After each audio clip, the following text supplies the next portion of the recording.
ঘিলাগুৰি আৰু বামচাপৰি সংযোগী ৰাস্তা, তাৰ মাজতে এখন চাৰিকীয়া নদী আৰু দলঙৰ অৱস্থাটো আপোনালোকে নিশ্চয় দেখিছে।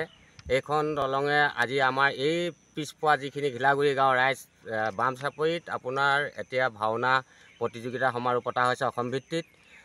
ইয়াত যিখিনি মানুহ অহা যোৱা কৰি আছে আগৰ পৰাই, এতিয়া সমাৰোহ বুলি নহয়, আগৰ পৰাই যিখিনি মানুহ আছে বহুত মানে কষ্টত অহা যোৱা কৰি আছে।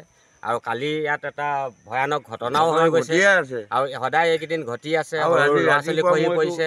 দলংখনৰ অৱস্থাটো আপোনালোকে দেখিছে, ইয়াত যিমান দুৰ্বল হৈছে। আৰু আমাক যে চৰকাৰখন, এইখন যিখন চৰকাৰ চলি আছে, এটা আমাৰ আধা কিলা স্থাপন কৰিছিলে, তাত এতিয়া মই চাইছোঁ একো নাম লিখা নাই, একো নাই, তাত পকাৰ বৰ্ডখনহে আছে।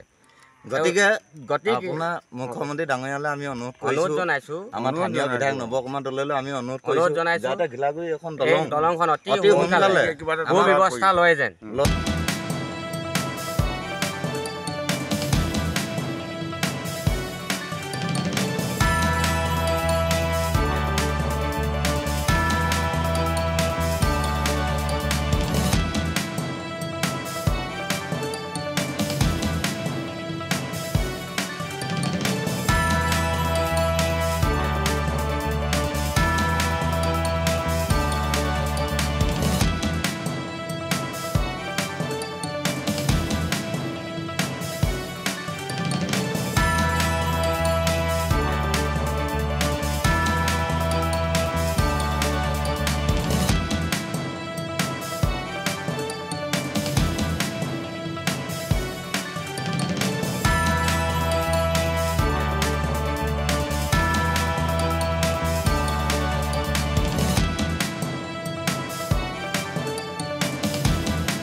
ঘিলাগুৰি আৰু বামচাপৰি সংযোগী ৰাস্তা, তাৰ মাজতে এখন চাৰিকীয়া নদী আৰু দলঙৰ অৱস্থাটো আপোনালোকে নিশ্চয় দেখিছে।